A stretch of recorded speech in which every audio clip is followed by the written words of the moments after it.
Praise lord, హల్లెలూయా. మరి దేవుని నామమునకు స్తోత్రములు. కూడి వచ్చిన మీ అందరికీ వందనములు. మరి ఈ సమయంలో పరిశుద్ధ గ్రంథము వైపుకి తిరుగుదాము. అందరూ బైబిల్ గనక ఉన్నట్లయితే పరిశుద్ధ గ్రంథంని చూడండి. పరిశుద్ధ గ్రంథంలో హెబ్రీలకు రాసిన పత్రిక 10వ అధ్యాయము 19వ వచనము నుండి చదువుదాం. హెబ్రీలకు రాసిన పత్రిక 10వ అధ్యాయము 19వ వచనము నుండి. సహోదరులారా, యేసు మన కొరకు ప్రతిష్ఠించిన మార్గమున అనగా నూతనమైనదియు జీవము గలదియు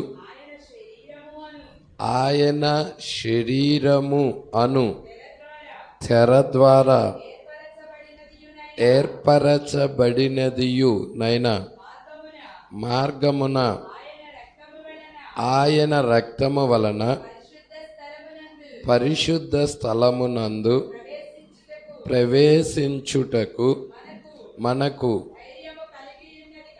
ధైర్యము కలిగి ఉన్నది కనుకను దేవుని ఇంటిపైన మనకు గొప్ప యాజకుడు ఉన్నాడు. చాలండి, ప్రార్థన చేద్దాం.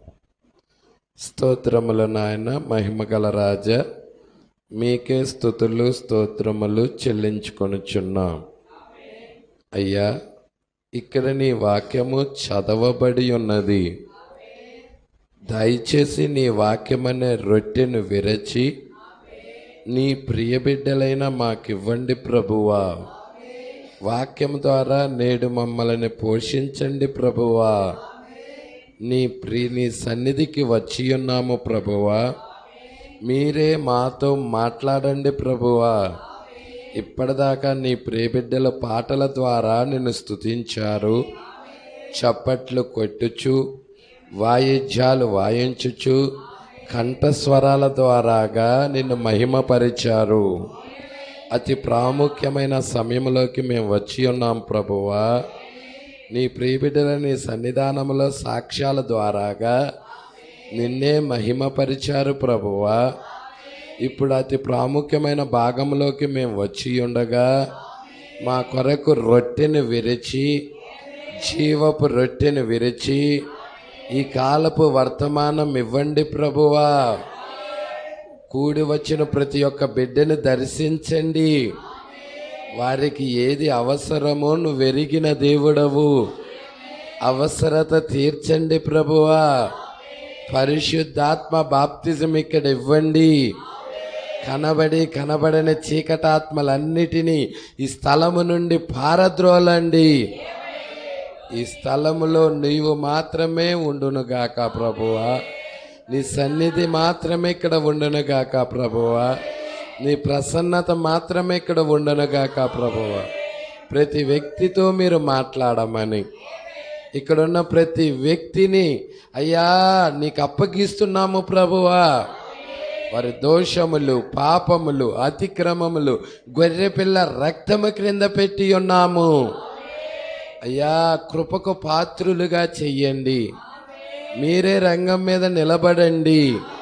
మాకు కావలసిన జీవాహారాన్ని విరిచి మా అందరికి ఇవ్వమని, మహిమ ఘనత ప్రభావాలు మీరే పొందుకోమని నజరేయుడైన యేసుక్రీస్తు నామములో ప్రార్థన చేసి అడిగి వేడుకొనుచున్నాము.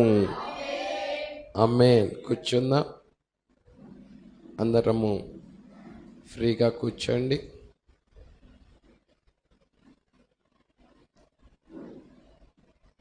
మరి గత కొద్ది వారాల నుంచి క్రీస్తులో దాచబడిన జీవం అనే వర్తమానము మనం ధ్యానం చేస్తూ వస్తున్నాం. మరి ప్రతి ఆదివారము కూడా ఈ వర్తమానం మీదే గత కొద్ది వారాల నుండి చూసుకుంటూ వస్తున్నాం. ఈ వారం 35వ పేరా వైపుకి తిరుగుతున్నాం.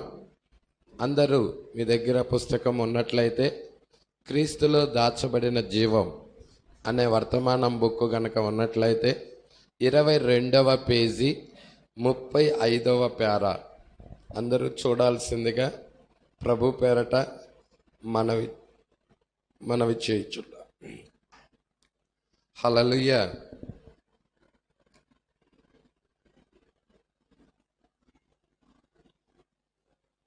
ఏమంటున్నారో చూడండి, గమనించండి. అక్కడనే వారు అహరోను యొక్క కర్రను పెట్టారు. ఎవరు కర్ర? అహరోను యొక్క చేతి కర్రను అతి పరిశుద్ధ స్థలములో పెట్టబడింది.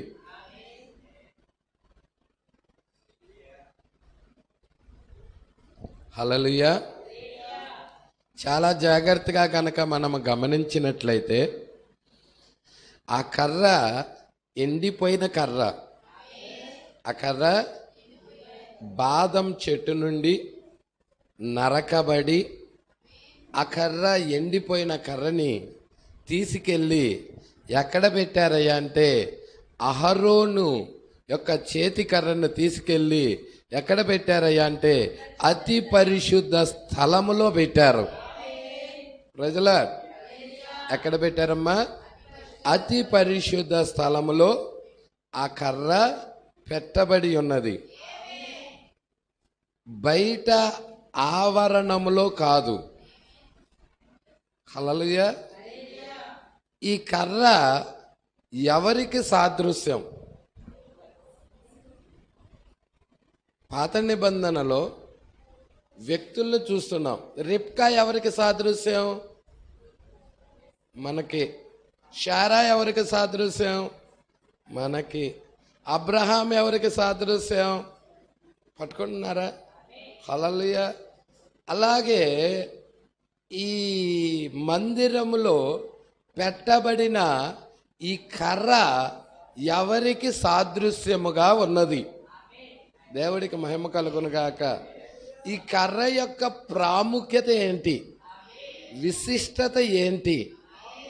ఇది ఇద్దరికి సాదృశ్యముగా ఉన్నది. ఒకటి క్రీస్తుకి, రెండు ఎవరికి? విశ్వాసికి కూడా. ప్రజలా పాపి అయిన సహోదరుడికి సాదృశ్యమే, అదే విధముగా క్రీస్తుకి సాదృశ్యమే. దేవుడికి మహిమ కలుగునుగాక. అందుకే ఈ కర్ర ఎక్కడ పెట్టబడిందంటే ఆవరణములో పెట్టబడినదా? మీకు తెలుసు కదా, ఆలయము మరి ఎన్ని భాగాలుగా కట్టారు? 3 పార్ట్. మొదటిది ఆవరణం, రెండవది పరిశుద్ధ స్థలం, మూడవది అతి పరిశుద్ధ స్థలం. ఇప్పుడు ఈ యొక్క కర్రను నరికి, ఇది ఆ కర్ర చెట్టు పేరేంటి? ఆ కర్ర ఏ చెట్టు నుండి తీయబడింది? బాదము చెట్టు నుండి తీయబడింది. మీకు తెలుసు కదా బాదం కాయలు. అల్లయ్య బాదపు చెట్టు చూసే ఉంటారు. ఆ బాదము చెట్టు నుండి తీయబడిన ఆ కర్రని తీసుకొని ఎక్కడికి తీసుకొస్తున్నారయ్యా అంటే అతి పరిశుద్ధ స్థలములో పెట్టారు. బయట ఆవరణములో కాదు. బయట ఆవరణములో కాదు. ఈ కర్ర ఇక్కడ చెప్తా ఉన్నాడు చూడండి.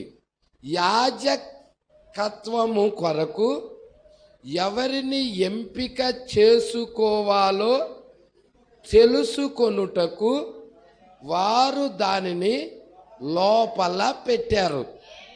హల్లెలూయా. ఎంపిక. ఎంపిక. దేవుడికి మహిమ కలుగునుగాక. ముందే ఎంపిక చేసుకోవటం జరుగుతుంది. యాజకత్వము కొరకు. దేని కొరకు ఎంపిక?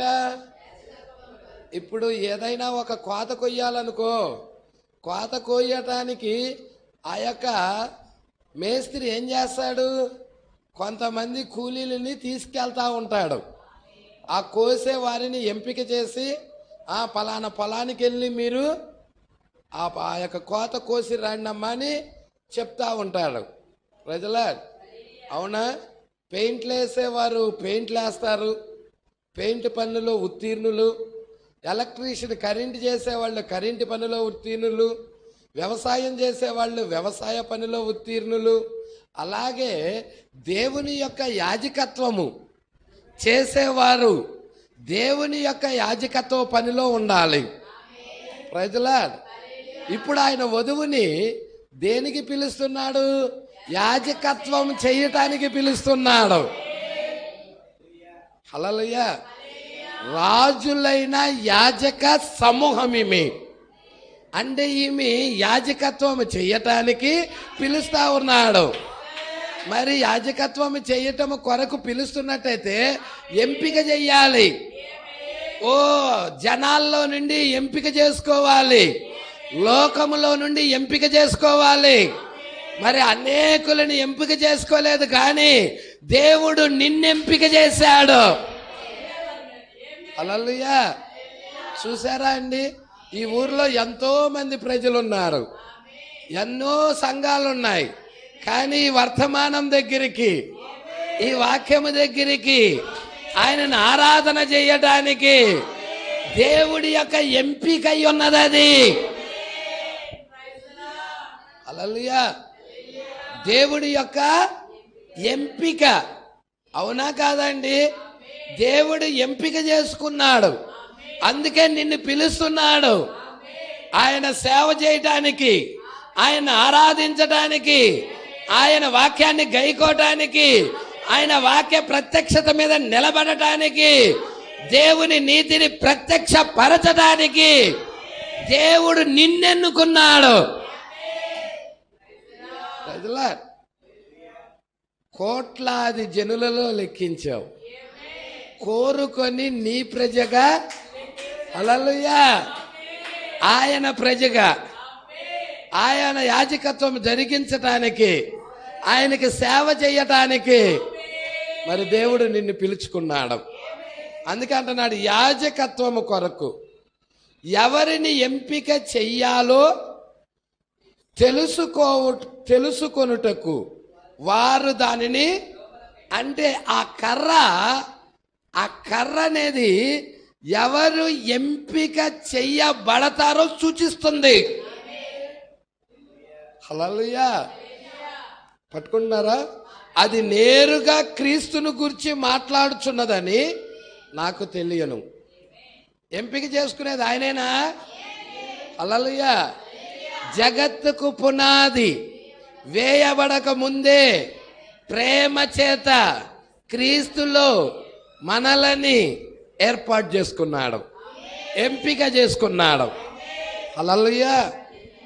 చూడండి, అది నేరుగా క్రీస్తును గురించి మాట్లాడుచున్నదని నాకు తెలియను, కానీ అది పాపికి కూడా సాదృశ్యముగా ఉన్నది. ఒక క్రీస్తుకు మాత్రమే కాదు, ఎన్నికకు మాత్రమే కాదు, ఒక పాపికి కూడా ఆ చెట్టు, ఆ నరకబడిన కొమ్మ, హల్లెలూయా, అహరోను యొక్క చేతి కర్ర సాదృశ్యముగా ఉన్నది. ఎవరికి? పాపికి కూడా. దేవుడికి మహిమ కలుగునుగాక. సంగమా, పట్టుకుంటున్నావా? ఆనందముగా ఉన్నదా? చూద్దాం. ఒక వ్యక్తి వేషధారణతో తన జీవిత కాలమంతయు సంఘ కార్యక్రమాలలో పాల్గొనినను అతడు ఇంకను పాపము మరియు అతిక్రమములోనే మరణించి ఉన్నాడు.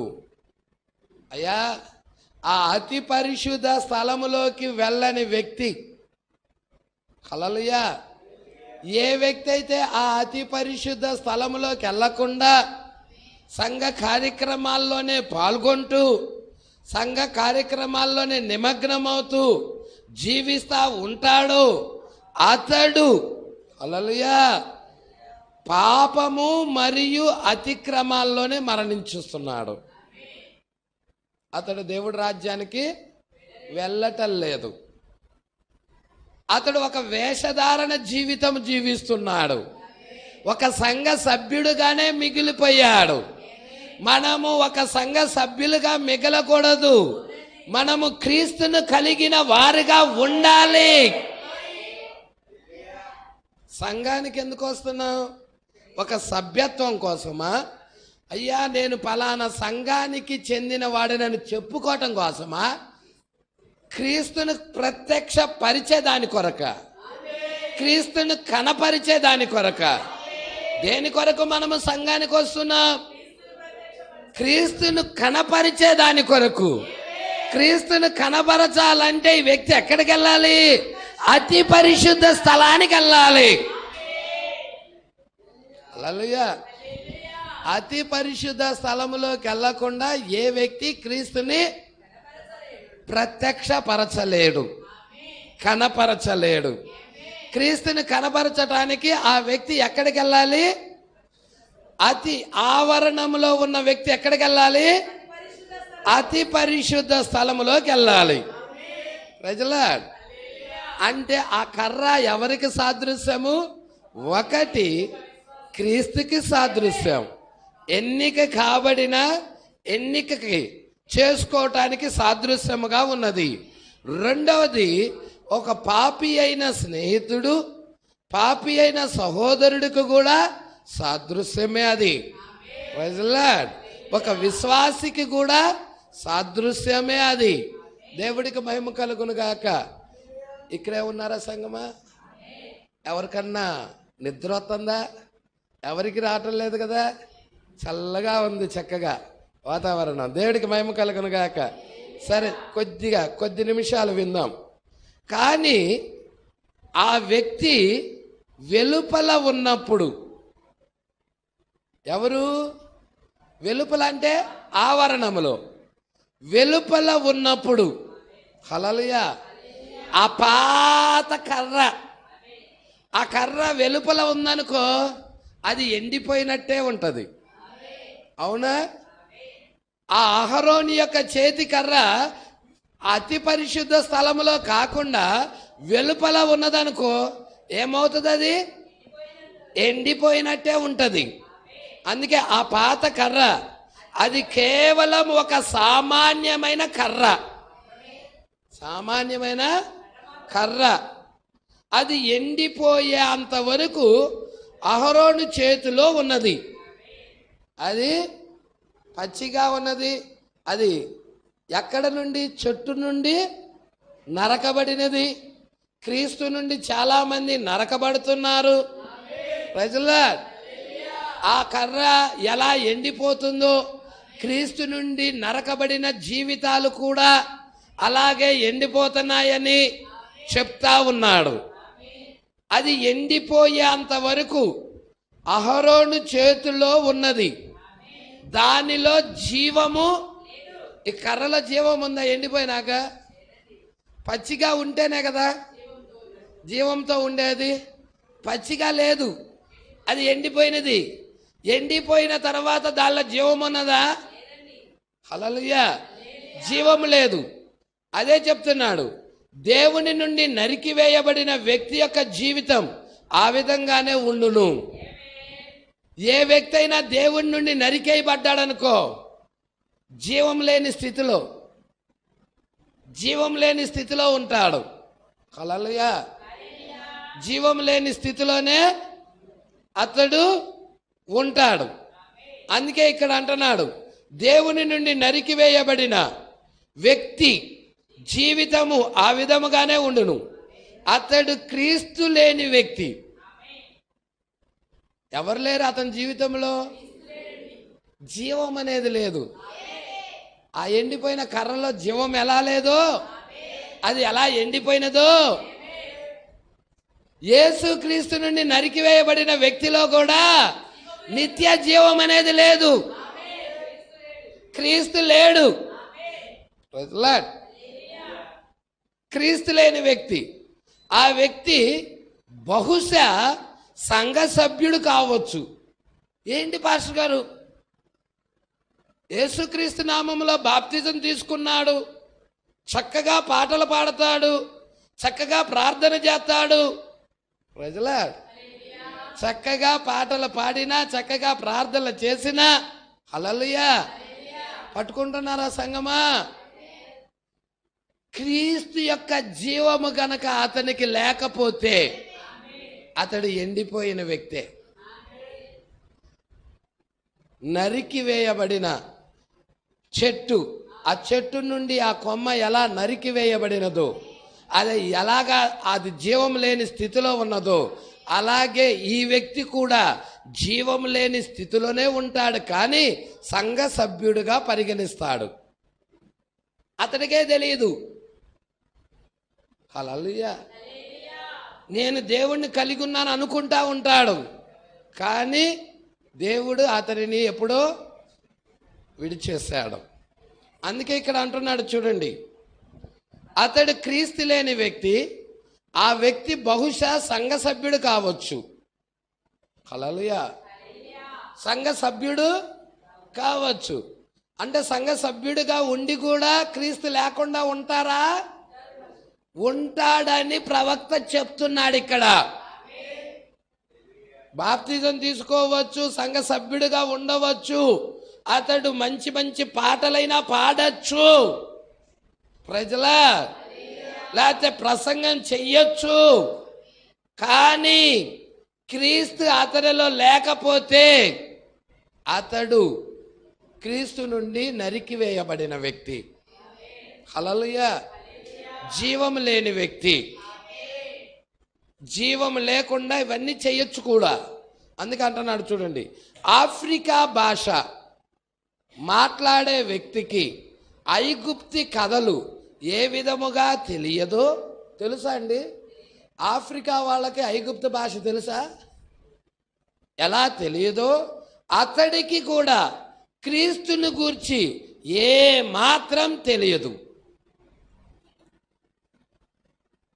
క్రీస్తుని గూర్చి ఏ మాత్రం ఆ రెవల్యూషన్, ఆ ప్రత్యక్షత, ఆ జీవం అతడికి తెలియదు.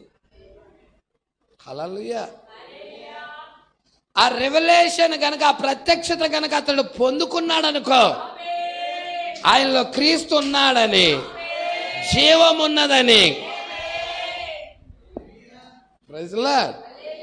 అందుకే ఇక్కడ అంటున్నాడు, ఓ నేను ఫలానా సంఘ సభ్యుడును, నేను ఫలానా సంఘానికి వెళ్తున్నాను, ఫలానా సంఘ సభ్యుడును నేను అని చెప్తారు. ఎలా అనొచ్చు? ఓ లేకపోతే ఆ బాప్టిస్టు సంఘమునకో, పెంతుకోస్తు సంఘమునకో, లేకపోతే లూథరన్ సంఘమునకో, లేకపోతే ఏదో ఒక సంఘానికి చెందిన వ్యక్తినయ్యా నేను అని చెప్పచ్చు. అది అహరోను చేతిలో ఉందంతే. అహరోను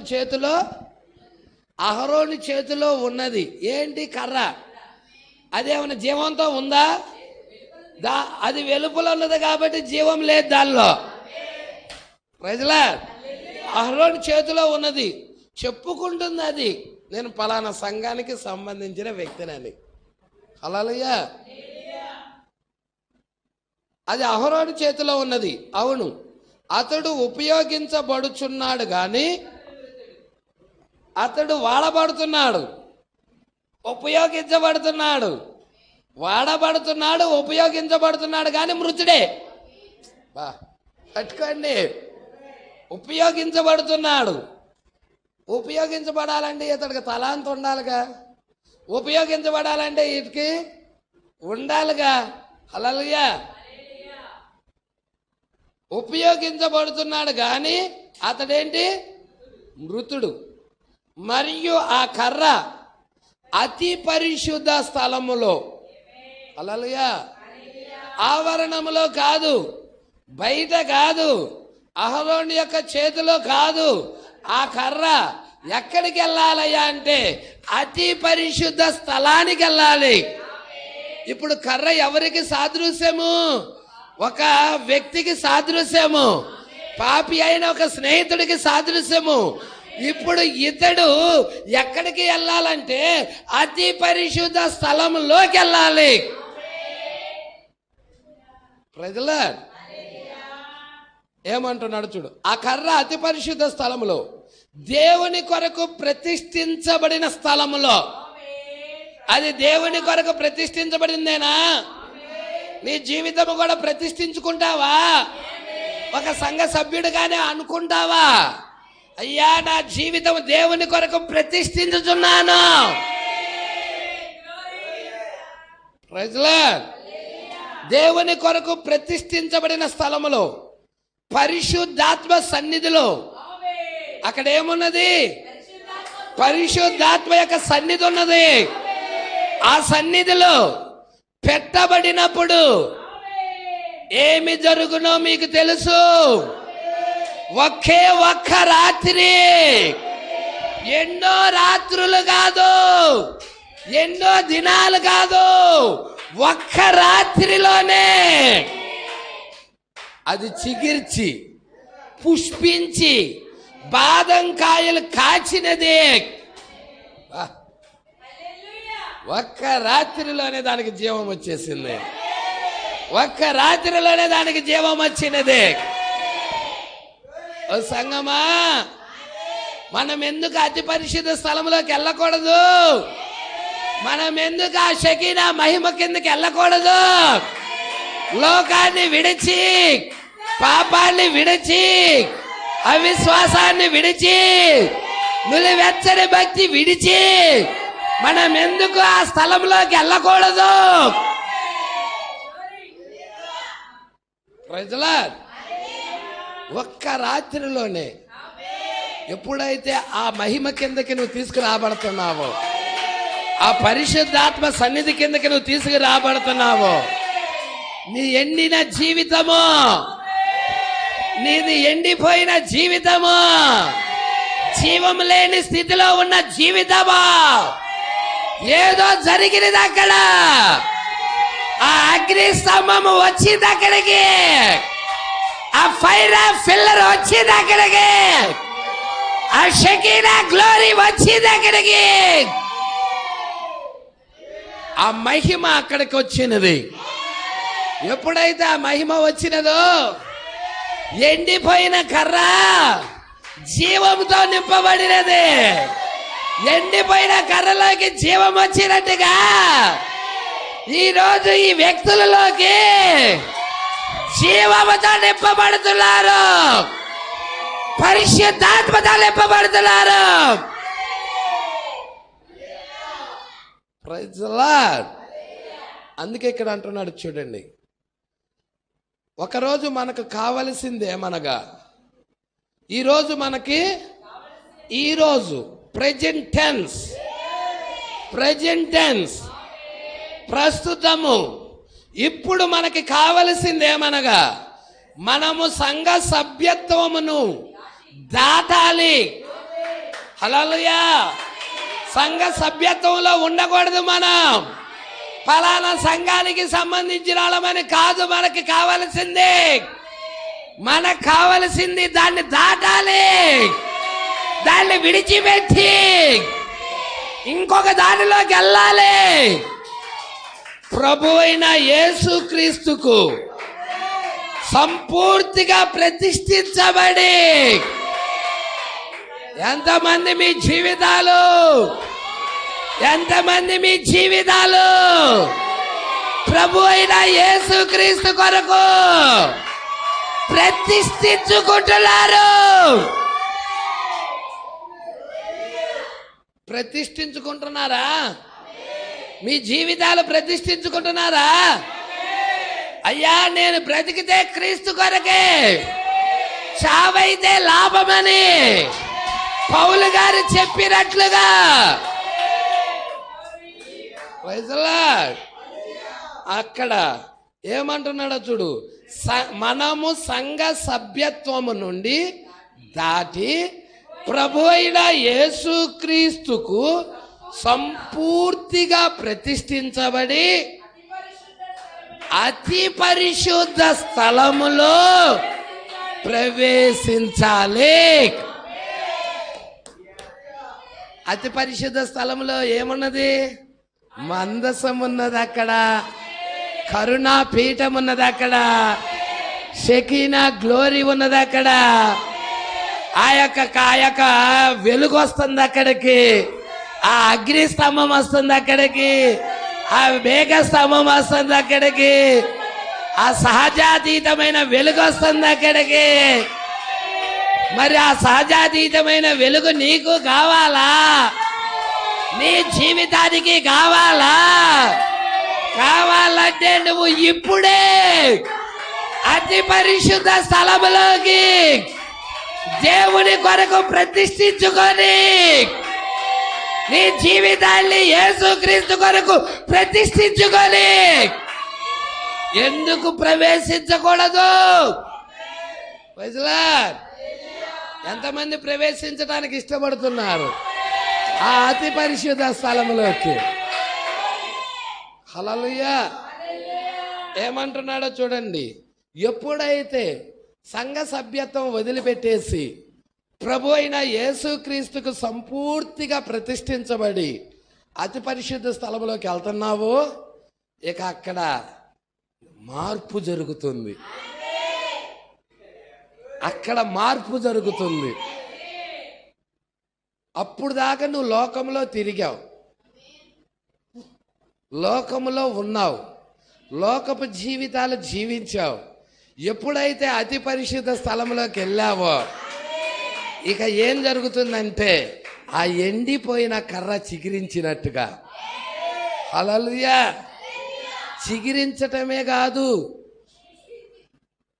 దానిలో ఉండవలసిన జీవం చూసారా, అది చిగిరించింది.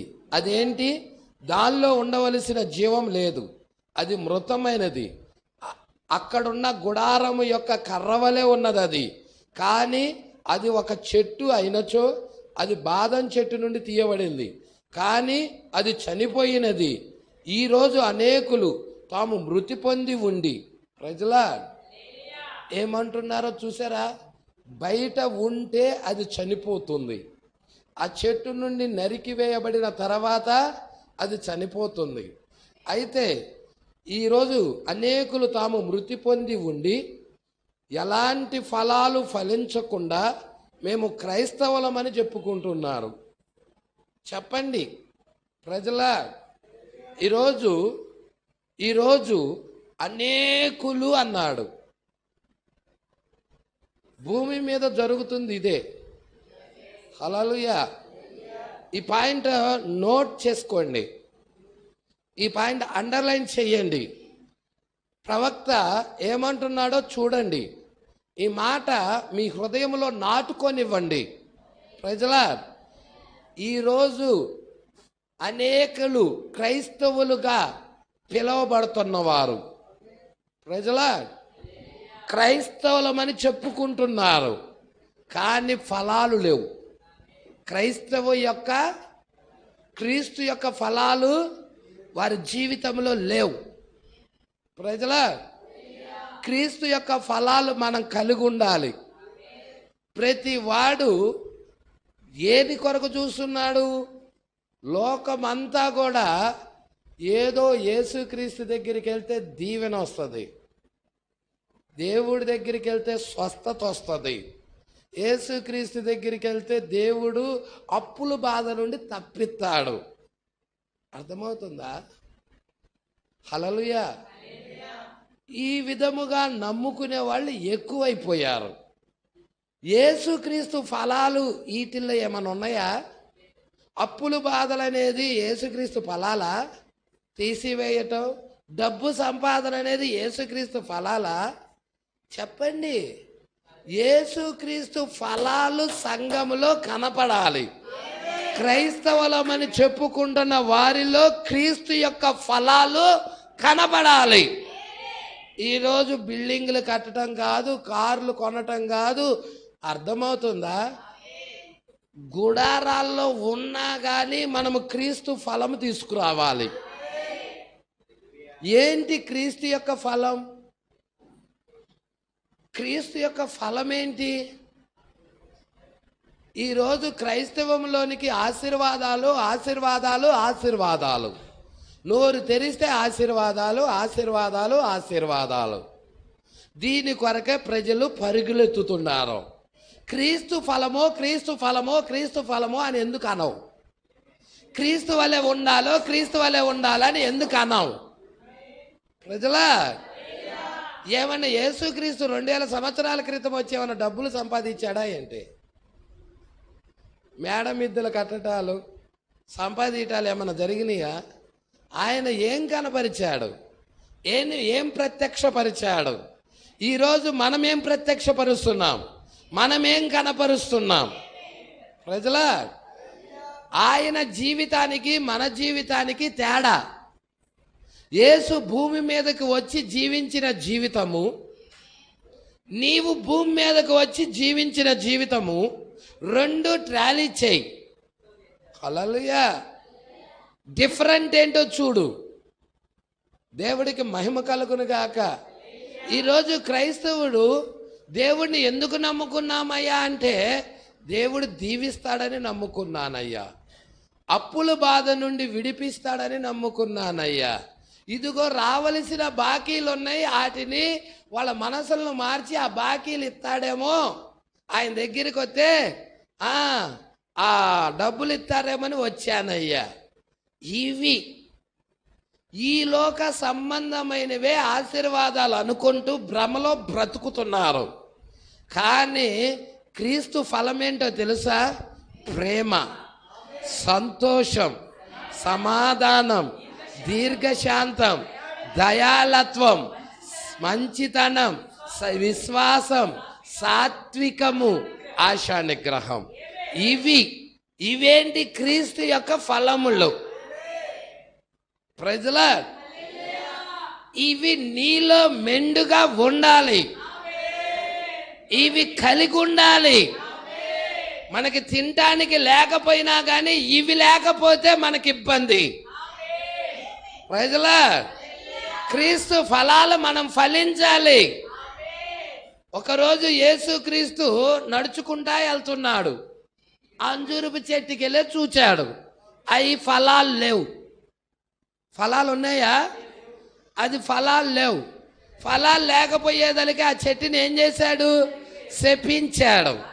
ప్రజలా ఎప్పుడైతే ఆ చెట్టుని శపించాడో మరుసటి రోజుకి అది ఎండిపోవటం ప్రారంభమైనది. దేవుడికి మహిమ కలుగును గాక. దేవుడు మనలో నుండి ఏం కోరుతున్నాడు?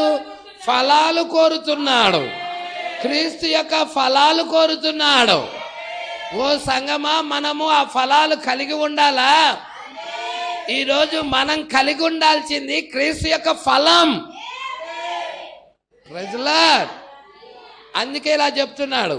ఈరోజు అనేకులు తాము మృతి నొంది ఉండి, అంటే అర్థమేంటి? చచ్చిపోయారని అర్థం. లేరు, చచ్చిపోయారు. మృతి నొంది ఉండి, హల్లెలూయా, మృతి నొంది ఉండి ఎలాంటి ఫలాలు ఫలించకుండా మేము క్రైస్తవులమని చెప్పుకుంటున్నారు. మృతి నొందారుగా ఎలా చెప్తారు వీళ్ళు? చచ్చిపోయాడుగా క్రైస్తవులు అని ఎలా చెప్తారు వీళ్ళు?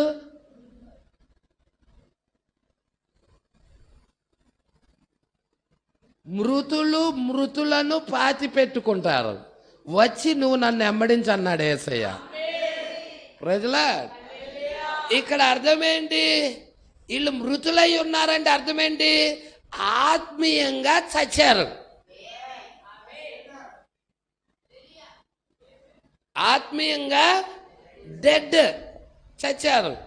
భౌతికంగానే ఇంకా ఉన్నారు. అర్థమవుతుందా? భౌతికంగా ఉండి ఏమని చెప్తున్నారు? బైబిల్ పట్టుకుంటున్నారు, చర్చిస్కి వెళ్తున్నారు, మేము క్రైస్తవులం అని చెప్పుకుంటున్నారు, పాటలు పాడుతున్నాం. ప్రజలా కానీ వాళ్ళల్లో క్రీస్తు యొక్క జీవము లేదు, చచ్చిపోయింది. అదే చెప్తున్నాడు. ప్రజలా ఏమంటున్నాడు? మేము క్రైస్తవులం అని చెప్పుకుంటున్నారు, వారిలో జీవము ఎంత మాత్రము లేదు. వారు నిస్సహాయ స్థితిలో, నిరీక్షణ లేని వారుగా ఉన్నారు. వారు తాము ఒక సంఘానికి చెందిన వారమని ఎరిగి సంచరిస్తున్నారు. మేము పలానా సంఘానికి చెందిన వారం. ఇక్కడ అంటున్నాడు ప్రవక్త, ఏమంటున్నాడు చూడండి. అలాంటి వారు కేవలం ఒక ప్రెస్బిటేరియన్ సంఘము, లూథరన్ సంఘము మాత్రమే కాదు, పెంతుకోస్తు వారిలో కూడా ఉన్నారు. అలాంటి జనులు అన్ని మత శాఖల్లో ఉన్నారు, అన్ని సంఘ శాఖల్లో ఉన్నారు వాళ్ళు. అది నిజం, అది సత్యం. ఈరోజు నీకు కావలసింది, నీవు క్రీస్తులోకి రావలసినదే.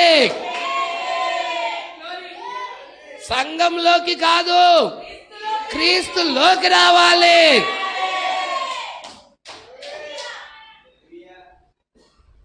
అయ్యా సంఘంలో చేస్తే చచ్చిపోయినప్పుడు పాస్టర్ గారు తీసుకెళ్ళి పాతి పెడతారు, అన్నీ ఘనంగా చేస్తారయ్యా. పాతి పెట్టకపోయినా పర్వాలేదు, క్రీస్తులోకి వస్తే నువ్వు లెగుస్తావు. క్రీస్తులోకి రాకుండా ఎంత మేళాలు కట్టుకుంటా, డప్పు కొట్టుకుంటా, పాటలు పాడుకుంటా తీసుకెళ్లి భూస్థాపన చేసిన అది నరకంలో పడటం తప్ప ఉపయోగం ఏదన్నా ఉందా? హల్లెలూయా. అదే క్రీస్తులోకి వస్తే నిత్య జీవంలోకి వస్తావు, నువ్వు లేపబడతావు. అందుకంటున్నాడు. ఏమి జరిగిందో చూడండి. ఇప్పుడు మొదటిగా అది చిగుర్చుటకు వీలుగా అది తిరిగి బ్రతకాల్సి ఉంది. చిగిర్చాలంటే అదేం కావాలి? అది ఎండిపోయింది, అది జీవం లేని స్థితిలో ఉంది, అది చెట్టు నుండి నరికేయబడినది. ఇప్పుడు దానిలోకి జీవం రావాలంటే, అది చిగిరించాలంటే దానికి మొదట చిగిరిచ్చే ముందు అది బతకాలి. బతకాలి, బతకకుండా అది చిగిరించలేదు. అవునా కాదా? బతకకుండా చిగిరిచ్చిద్దా? బతకాలి, అది చిగిరించాలంటే. హల్లెలూయా. అవునా? అది చిగుర్చుకు వీలుగా అది తిరిగి బతకాల్సి ఉన్నది. అది చిగిరిచ్చినది, బతికినది.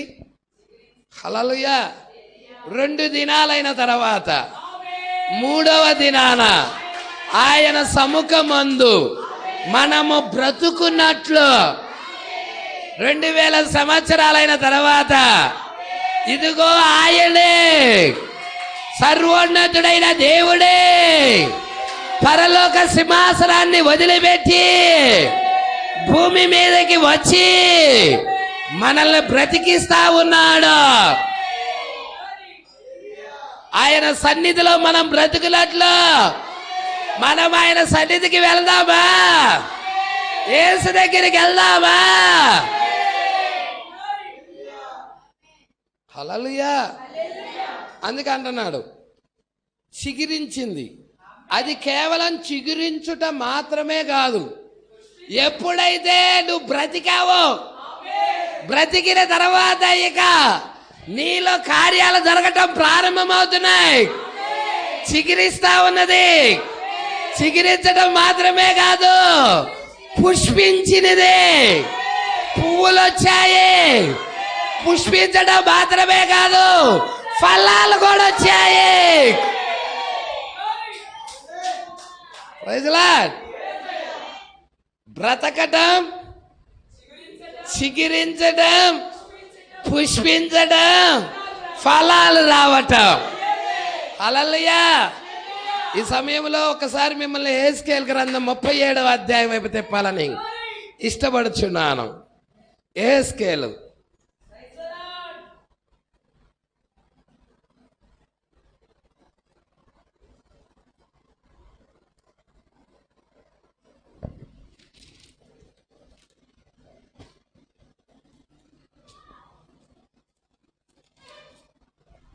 ముప్పై 37వ అధ్యాయం మొదటి నుండి.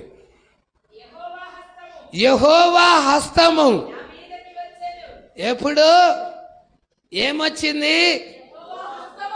అరచెయ్యి. అరచెయ్యి అంత మేఘం. హస్తం ఎవరి మీదకి? ప్రవక్త మీదకి.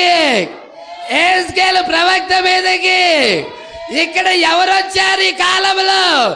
7వ సగకాలపు వర్తమానికుడి మీదకి. ఇక్కడ నేను చూస్తుంది యెహెజ్కేలు కాదు, మా ప్రవక్త, మన కాలానికి పంపించబడిన ప్రవక్త.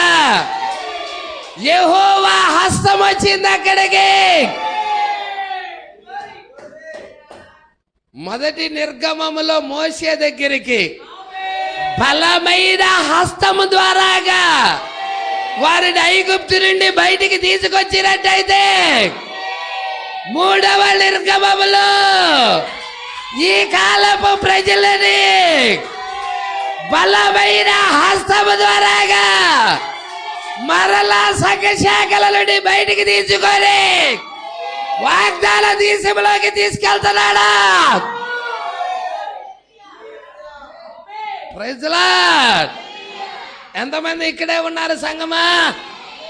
ఏమంటున్నాడు? యెహోవా హస్తము వచ్చిందా?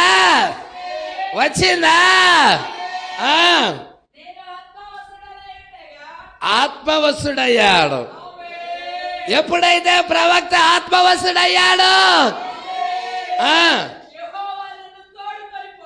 యెహోవా నన్ను తోడుకొని పోయి ఎముకలతో నిండిన ఒక లోయలో, ఈగో ఇక్కడ కనబడుతున్నాయా లోయ, ఎముకలు, జీవం లేని స్థితిలో ఉన్న ఎముకలు, ఇవి దేవుడి దృష్టిలో ఉన్నాయి, దేవుడి ఆలోచనలో ఉన్నాయి, దేవుడి ప్రణాళికలో ఉన్నాయి, దేవుడు ముందు నిర్ణయంలో ఉన్నాయి. హల్లెలూయా. లోయలోకి ఎముకల దగ్గరికి ఎందుకు తీసుకెళ్ళాడు? లోయలో ఎముకలు ఉన్నాయి, ఎముకలు కూడా ఎండిపోయి ఉన్నాయి. ఎండిపోయిన ఎముకల దగ్గరికి ఆ ప్రవక్తని ఆ దేవుడు ఎందుకు తీసుకొని వెళ్ళాడంటావు? హల్లెలూయా. ఆ అహరోను కర్రని, ఎండిపోయిన కర్రని అతి పరిశుద్ధ స్థలములోకి వెళ్ళినప్పుడు ఏ విధముగా జీవం వచ్చిందో ఈ ఎముకలకు కూడా జీవం వస్తుందా?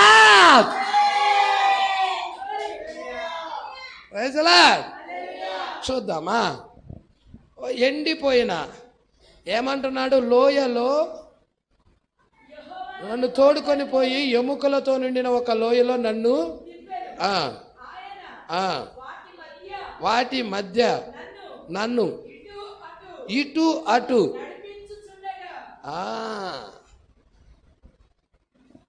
సంచరించు, నడుచు. ఎక్కడ నడవమంటావు పాస్టర్ గారు? ఎముకల మధ్య నడు. ఏంటి ఈ లోయలోనేనా? ఈ లోయలోనే నడు. హల్లెలూయా. ఆ చివరి నుంచి ఈ చివరికి, ఈ చివరి నుంచి ఆ చివరికి సంచరించు. నిన్నటి కాల సమయంలో చూసాం, రాత్రి కాల సమయంలో మెరుపు తూర్పున పుట్టి పడమర వైపుకు ఎలాగా కనబడుతుందో అది వస్తుందో. హల్లెలూయా. మనుష్య కుమారుడు రాకడ కూడా అలాగే ఉంటదన్నాడా? ఇక్కడ ఉజ్జీవం ఉన్నది, ఇక్కడ అభిషేకం ఉన్నది. హల్లెలూయా. ఆయన వాటిని, ఈ ప్రవక్తని ఎక్కడికి దించాడు? ఆ యొక్క ఎండిన ఎముకలు కలిగిన లోయలో దించాడు. వాటి మధ్య ఇటు అటు ఆత్మ ద్వారాగా నడిపిస్తున్నాడు. ఆత్మ ద్వారాగా నడిపిస్తున్నాడు, నడిపించుచున్నాడు నా యేసు. హల్లెలూయా. అవునా అయ్యా? ఎందుకయ్యా పదే పదే ఇట్లాగే నడుస్తున్నావు? ఇట్లాగే నడవటానికి కారణం ఏంటి? ఇక్కడున్న ఎముకలు బతకాలని. ఇక్కడున్న ఎముకలు మరి ఆయన ఆలోచనలో ఉన్నాయి. అందుకంటున్నాడా? ఎముకలు అనేకములు లోయలో కనబడెను, అవి కేవలం ఏమైనా ఉన్నాయా జీవం? ఏమైనా ఉన్నాయా జీవం? కేవలం ఎండిపోయినాయి. ఒక్క ఎముక, అనేకమైన ఎముకలు.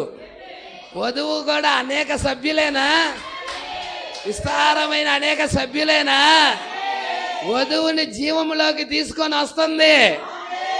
ఈ కాలపు వర్తమానమేనా? ఆ షకీనా మహిమేనా? ఆ అగ్ని స్తంభమేనా? ఆ వెలుగేనా? ఆ ప్రవక్త యొక్క వర్తమానమేనా?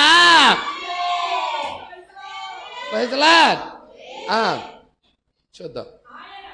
ఆయన నరపుత్రుడా, ఎండిపోయిన, ఆయన మాట్లాడుతున్నాడు దేవుడు ఎవరితో? ప్రవక్తతో.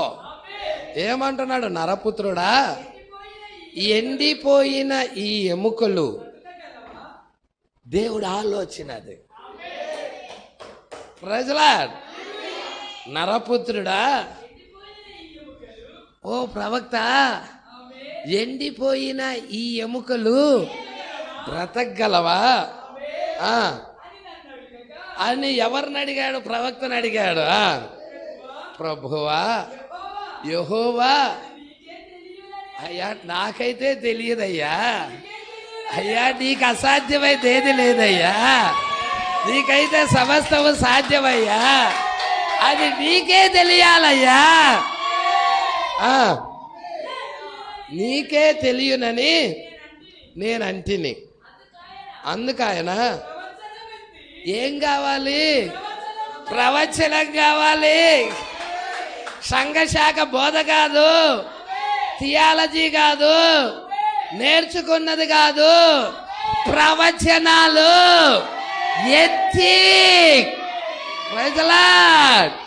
ఈ కాలము గురించి ప్రవచనము ఎత్తి, ప్రవచనం ఎత్తి ఎండిపోయిన ఈ ఎముకలతో ఇట్లనుము. ఎండిపోయిన ఎముకలారా, యెహోవా మాట ఆలకించుడి.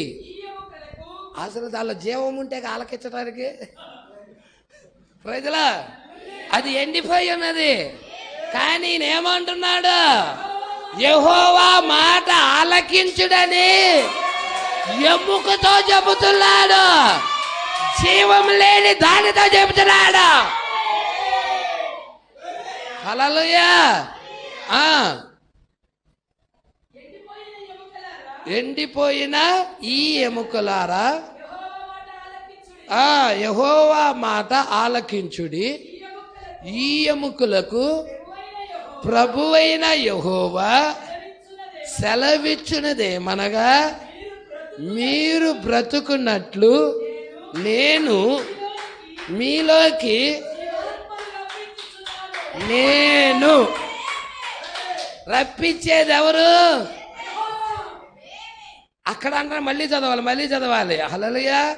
ప్రభు అయిన యెహోవా సెలవిచ్చునది ఏమనగా, మీరు బ్రతుకున్నట్లు.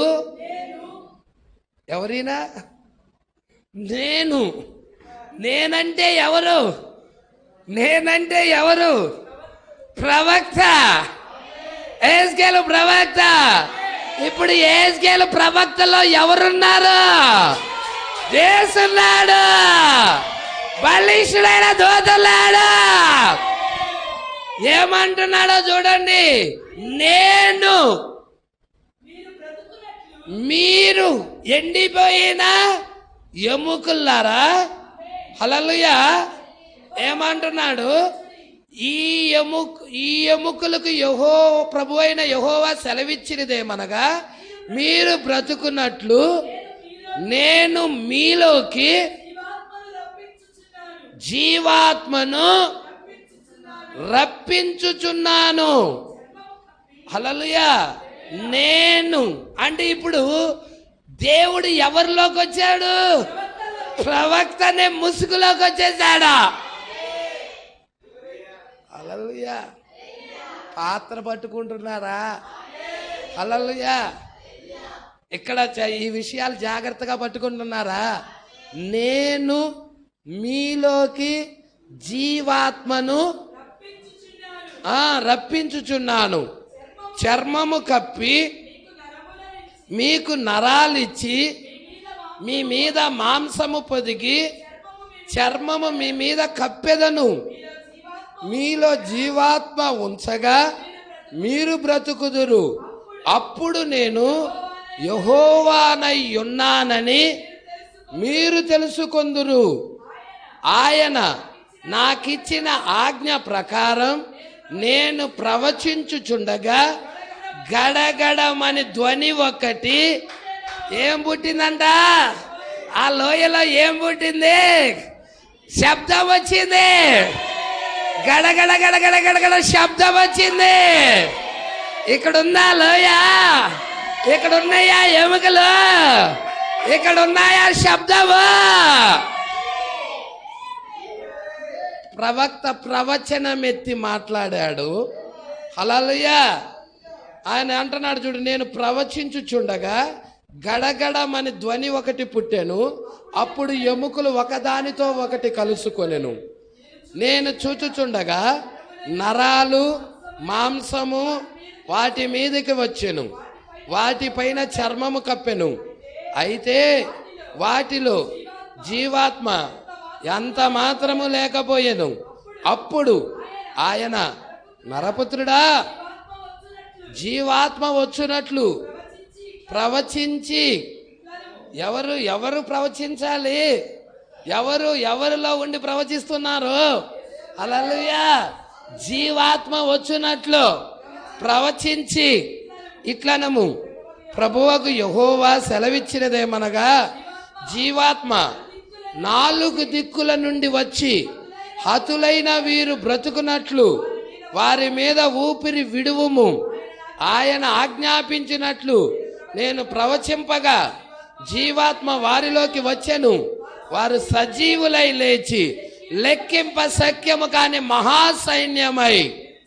దేవుడికి మహిమ కలుగును గాక. చప్పట్లు కొట్టి దేవుని మహిమపరచండి. హల్లెలూయా. ఎంత గొప్ప సంగతి అండి. మనల్ని బ్రతికించే వర్తమానం, జీవింపజేసే వర్తమానం. ఆ ఎండిన ఆ కర్ర అతి పరిశుద్ధ స్థలములోకి వెళ్ళినప్పుడు ఏ విధముగా అది బ్రతికినదో, చిగిర్చినదో, పుష్పించినదో, ఫలాలు వచ్చాయో, అదే విధముగా ఎండిపోయిన లోయలో ఎముకలు కూడా బ్రతికి మాంసము, నరాలు, చర్మము వాటి మీద కప్పి జీవాత్మ వచ్చినది. ప్రజల ప్రవచనం ఎత్తి మాట్లాడాడు. ఇది ప్రవచనాల వర్తమానం. ఇది ఏ వర్తమానం? ప్రవచనం. ఆది కాండము నుండి ప్రకటన గ్రంథము వరకు ప్రవక్తలందరూ ప్రవచించిన ప్రవక్తల అందరూ నెరవేర్పు దినాల్లో మనం జీవిస్తున్నాం. అందరూ ప్రవక్తలు ప్రవచించారు. అబ్రహాం ప్రవచించాడు, మోషే ప్రవచించాడు, యెషయా ప్రవచించాడు, ఇర్మియా ప్రవచించాడు, ఎస్కేల్ ప్రవచించాడు. ప్రవక్తల ప్రవచించిన ప్రవచనాల యొక్క నెరవేర్పులో మనం ఉన్నాం. Praise Lord. అందుకే ఇక్కడ అంటున్నాడు, నేను ముగిస్తాను. ఏమంటున్నాడో చూడండి. మరియు చూడండి, హల్లెలూయా, నీవు కూడా అదే విధముగా ఉన్నావు. వెలుపల ఆవరణము నుండి తెరను దాటి క్రీస్తు నొద్దకు వచ్చి అక్కడ తన జీవమును దాచిన ప్రతి విశ్వాసి యొక్క జీవితము ఆ విధంగానే ఉంటుంది. నీవు తిరిగి జీవించి, చిగిరించి, పుష్పించి ఆత్మఫలాలు ఫలిస్తావు. నీవు నీ సమాజములో సేవకుడుగా ఉంటావు. నీవు యేసు కొరకు ఆత్మలను జయిస్తావు. నీవు నూతన వ్యక్తివి. పాతవి గతించెను. మనుషుల పారంపర్య సాంప్రదాయాలు విఫలమవుతాయి. ఇక పాత సంగతులన్నీ గతిస్తాయి. మనుషుల సాంప్రదాయాలన్నీ విఫలమవుతాయి. నీ హృదయము దేవుని ప్రేమలో ప్రజ్వరిల్లుచున్నది. ప్రజలా, ఇక దేవునితో నువ్వు నింపబడతావు. దేవుని ప్రేమలో ఉండిపోతావు. దేవుని కొరకు జీవిస్తావు. ఎంతమంది ఈ విధముగా అతి పరిశుద్ధ స్థలంలోకి వెళ్ళాలని ఇష్టపడుతున్నారు? ఎంతమంది మీ జీవితాలు యేసుకు ప్రతిష్ఠించాలని ఇష్టపడుతున్నారు? ఎంతమంది లోకము నుండి వేరై దేవుడి కొరకు జీవించాలని ఇష్టపడుతున్నారు? దేవుని కొరకు జీవిద్దామా? ప్రతిష్ఠించుకుందామా? మనల్ని మనం ప్రతిష్ఠించుకుందామా? మనం ఒక సంఘ సభ్యులుగా ఉంటే ఉపయోగం లేదు, కానీ క్రీస్తు కొరకు మనల్ని మనం ప్రతిష్ఠించుకోవాలి. క్రీస్తు యొక్క జీవితం నాకు దయచేయి ప్రభువా అని మనల్ని అడగాలి. ఎంతమంది ఆ విధముగా అడగటానికి తీర్మానం చేస్తారు? దేవుడు మాటలు దీవించి ఆశీర్వదించునుగాక. ఇలాంటి వర్తమానాలు మీకు మరిన్ని అందుబాటులో ఉండాలంటే ఈ ఛానల్ని సబ్స్క్రైబ్ చేయండి. ఇంకా ఈ ఛానల్ని సబ్స్క్రైబ్ చేసుకుని వారు ఉన్నట్లయితే ఈ వీడియోలో చూపించిన విధంగా సబ్స్క్రైబ్ చేసుకోనండి. ఆమేన్.